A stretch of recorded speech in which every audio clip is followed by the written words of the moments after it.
आज हमारे बीच में हमारे यशस्वी प्रदेशाध्यक्ष श्री मोहनलाल जी कौशिक हमारे बीच में आए हैं और मोहनलाल जी का हमारे बीच में स्वागत है। और मीडिया का मैं विशेष रूप से स्वागत करता हूं कि आप इतनी बारिश के अंदर भी आप यहाँ आए हैं। आपका बहुत बहुत धन्यवाद, आपका स्वागत। और मैं निवेदन करूँगा अध्यक्ष जी से कि मीडिया से रूबरू एक आधी सेकंड की एक बात मुझे ये कहनी थी कि माननीय अध्यक्ष जी जो है वो संगठन के साथ साथ जो यहाँ पर इसी तरह की कोई बाढ़ प्रभावित जो है उसके बारे में भी जो है पूरी संगठन से जानकारी लेने के लिए यहाँ पर उपस्थित है।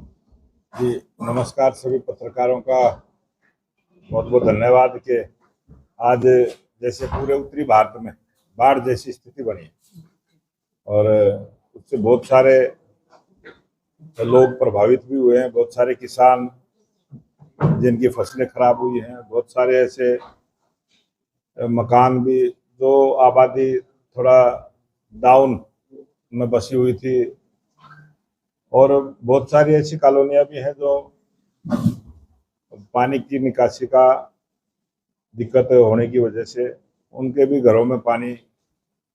आज हम सब उन सब परिवारों के लिए भी जिससे क्योंकि ये बड़ी संकट की घड़ी है उनके लिए, जिनकी कोई छत टूट जाती है, कोई दीवार गिर जाती है, मकान में दरार आ जाती है। और अभी मैं भुना होके आया हूँ, वहाँ मैंने बहुत सारी दुकानों में बेसमेंट में पानी भी देखा है, बहुत सारे दुकानदार भाइयों का नुकसान हुआ है।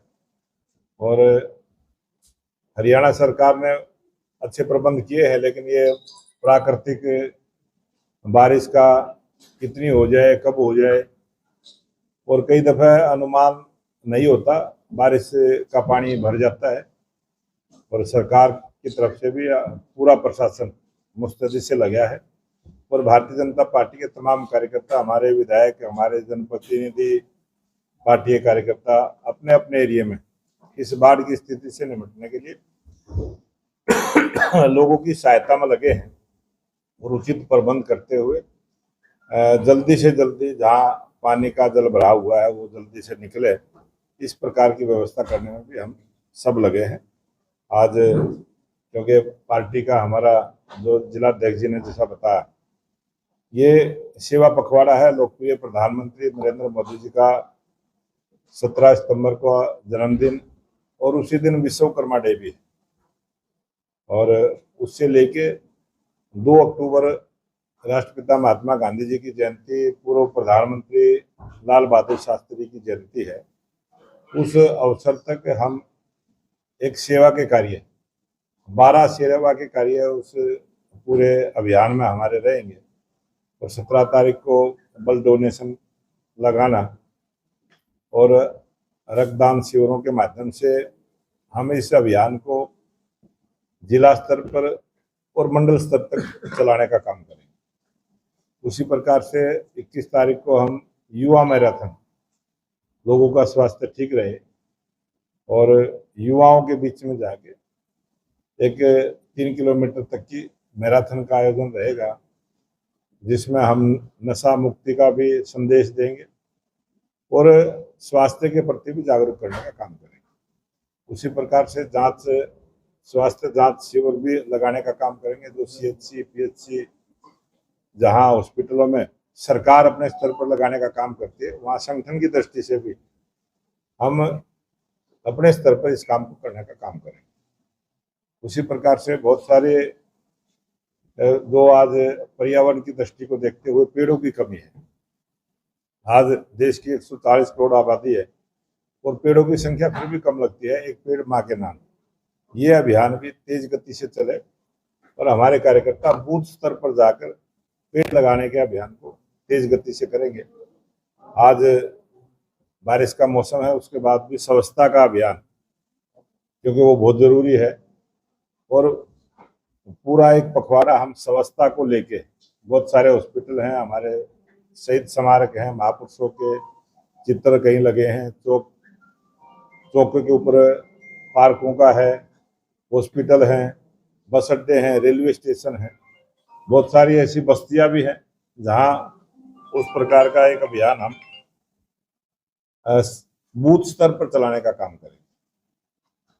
और कुछ प्रबुद्ध जनों के साथ भी एक हमारा पूरा अभियान रहेगा कि हम जिला स्तर पर उस अभियान को करते हुए इंजीनियर हैं, डॉक्टर हैं, रिटायर्ड कर्मचारी हैं, उन सब के बीच में जाके और जो पार्टी का विचार है उसको लेकर चर्चा करने वाले हैं।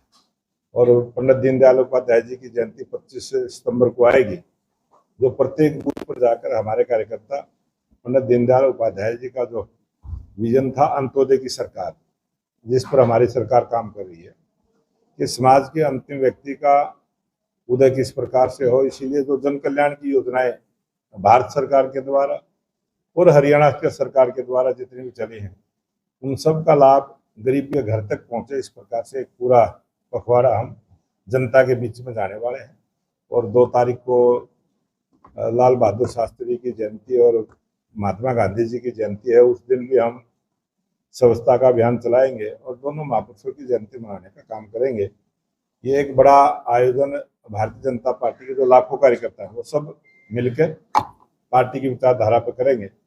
और मैं एक और बात जो अभी आप सबने देखा है 3 तारीख को जो हमारी वित्त मंत्री सीतारमण जी ने 2 दिन का जीएसटी को लेके, और ये बात देश के लोकप्रिय प्रधानमंत्री नरेंद्र मोदी जी ने जो 15 अगस्त 2025 को लाल किले की प्राचीर से कहा था, सेकेंड जनरेशन रिफॉर्म की बात कही थी। आर्थिक दृष्टि से देश किस प्रकार से आगे बढ़े, वो काम सीतारमण जी ने जो हमारी 2 स्लैब थे 12% और 27%, उसको खत्म करते हुए 5 और 18 के 2 स्लैब बनाए हैं, जिसमें अनेक वर्गों को इसका लाभ हुआ है। और अनुमान है कि देश के 130 करोड़ लोगों को सीधा सीधा इसका लाभ मिलेगा और लगभग 47,000 करोड़ रुपए की सीधी जनता के बीच में जनता को इसका सीधा लाभ मिलेगा। बहुत बड़ा ये आर्थिक क्रांति देश में होगी। और जो संकल्प देश की जनता ने लिया है कि 2047 में देश विकसित राष्ट्र बने, इस आर्थिक क्रांति की वजह से जीएसटी का जो नियम लागू किया है इसकी वजह से बहुत बड़ा परिवर्तन देश में होगा और इसमें सभी वर्गों का लाभ मिलेगा। बहुत सारी चीजें हमारी रोजमर्रा की चीजें हैं, चाहे फर्नीचर की बात है, चाहे हमारे खाने पीने की चीजें हैं, चाहे दवाइयां हैं, बहुत सारी चीजें सस्ती हो जाएंगी, जिसका लाभ 22 तारीख को जो पहला नवरात्र आएगा, पहले नवरात्रों से देश के ये सौगात मिलेगी। बहुत अच्छे सरकार ने कदम उठाए हैं। मैं आपके माध्यम से भी देश के लोकप्रिय प्रधानमंत्री और अपने वित्त मंत्री माननीय सीतारमण जी का भी धन्यवाद करता हूं कि बहुत अच्छी योजना के साथ पहले नवरात्र से ये जो स्कीम आएगी इसका लाभ देश को होगा। और देश आर्थिक दृष्टि से जहां आज 4थे नंबर का देश है, बहुत जल्दी आर्थिक दृष्टि से हम 3रे नंबर का देश बने। आप कह रहे हैं कि घग्गर का काफी कहर पूरे हरियाणा भर में देखने को मिला। कितने गांवों का, कितने शहरों का या जिले का आप दौरा कर चुके हैं? तो पूरे हरियाणा भर की क्या रिपोर्ट आपके पास आई, कितना खराबा हुआ है? पूरे हरियाणा में 3 नदियां विशेष रूप से हरियाणा के लोगों को प्रभावित करते हैं। उसमें यमुना नदी है जो लगभग 320 किलोमीटर का एरिया हरियाणा से होकर गुजरता है। घग्गर नदी है और घग्गर नदी का जो लास्ट पड़ाव ये आपके सिरसा जिले में ही है, बहुत बड़ा डैम है। और घग्गर की अगर आप बात करेंगे तो आप को जानकारी मिलेगी किस प्रकार से अब की बार बहुत स्थानों के ऊपर हमने अलग अलग से मिट्टी निकालकर जिस प्रकार से नए जोड़ बनाने का काम किया, तालाब बनाने का काम किया, जिसकी वजह से नए नए डैम बनाए, छोटे छोटे डैम बनाए बहुत सारे। जहां भी घग्गर की जमीन थी उस जमीन के ऊपर बहुत सारे छोटे छोटे डैम, चेक डैम बनाने का काम किया, जिसकी वजह से अब की बार बहुत कम नुकसान हुआ है। 36 वर्षों का रिकॉर्ड बारिश का टूटा है और बड़ी बारिश हुई है और पूरा जम्मू कश्मीर, हिमाचल, पंजाब पूरी तरह से प्रभावित है। वहाँ हरियाणा फिर भी काफी बचाव की स्थिति में रहा है। और जहाँ मारकंडा नदी है, इसी प्रकार से मारकंडा भी बहुत नुकसान करती थी। अब की बार पानी का कम नुकसान हुआ है, फिर भी पूरा आवश्यकता है उसको हम जिस प्रकार के हालात अब देखने को मिले हैं, पूरा अच्छे प्रबंध आने वाले समय में हम करेंगे। सर, महिलाओं को सशक्त सशक्तिकरण करने के लिए 2100 रुपए का जो सरकार का प्रावधान है, क्या लगता है कितना बेनिफिट्स होगा हरियाणा की महिलाओं को इससे? जो आप सबको पता है 2024 के विधानसभा चुनाव में जो भारतीय जनता पार्टी ने अपना संकल्प पत्र जारी किया था और हमारे राष्ट्रीय अध्यक्ष जगत प्रकाश नड्डा जी ने रोहतक से उसको जारी किया था, और जब जब भी चुनाव होते हैं पार्टियां अपना संकल्प पत्र जारी करती है और उस पार्टी की जब सरकार आती है तो सरकार उसको इम्प्लीमेंट करती है। और ये जो 2100 रुपए की दीनदयाल लाडो लक्ष्मी योजना की जो शुरुआत अभी 25 तारीख से उसका पोर्टल खुलेगा और हरियाणा डे के दिन से वो लगभग अनुमान है कि 21 लाख बहनों को उसका सीधा लाभ मिलेगा।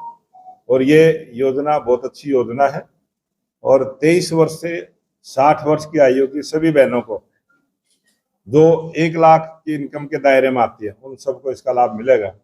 और एक परिवार में चाहे कितनी भी बहनें हों, उनकी अगर आर्थिक आय 1 लाख के दायरे में आती है तो उन सब बहनों को इसका सीधा सीधा लाभ मिलेगा। ये बहुत बड़ी क्रांति है और महिला सशक्तिकरण में ये बहुत बड़ी कारगर साबित कौशिक जी, आप कह रहे हैं कि बाढ़ से बचाव के लिए सरकार ने व्यापक प्रबंध किए हैं, लेकिन विपक्षी पार्टी इनेलो, जेजेपी, कांग्रेस प्रदेश सरकार पर हमला बोल रही है कि बाढ़ से बचाव के लिए सरकार ने कोई कदम नहीं उठाया, जिसकी वजह से अब बाढ़ की चपेट में पूरा हरियाणा आ चुका है। बाढ़ की चपेट में जिस प्रकार से हरियाणा आया है और जिस प्रकार से लोगों का भी मानना है कि प्रबंध किए हैं, पूरे हरियाणा प्रदेश के सभी ड्रेनेज की सफाई करने का काम, नहरों की सफाई करने का काम, जितने डैम बने हैं उनकी जो सफाई करने का काम अच्छे से सरकार ने किया है। उसी का ये परिणाम है कि कम नुकसान हुआ है।